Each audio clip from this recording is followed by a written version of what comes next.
afternoon, I had a chance to talk with Republican Congressman Adam Kinzinger, now of the 11th District, but soon to be the 16th District, and we talked about the GOP's latest proposal.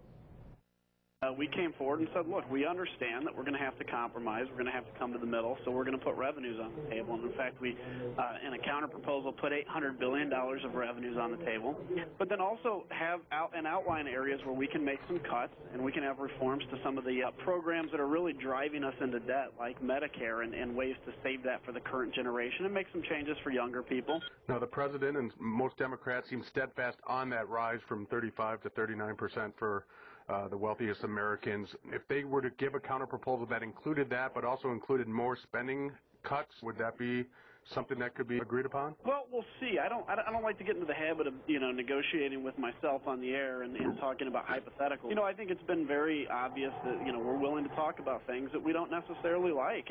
But the key is if we go over the fiscal cliff, Illinois is going to lose, as estimated, over 400,000 jobs. And the Congressional Budget Office and economists have said that going over the cliff could actually put us to 9% nationwide of unemployment.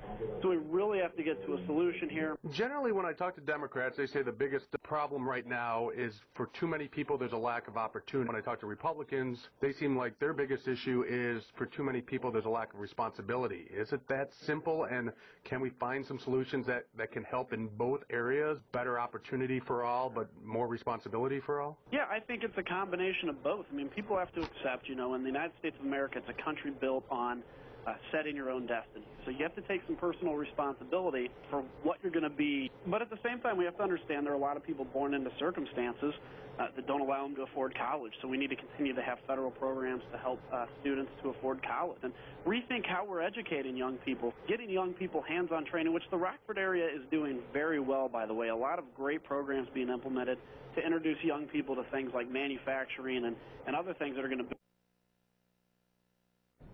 And again, that's Adam Kinzinger, currently the 11th District Congressman, but soon to be representing our 16th District here locally. Changes coming up.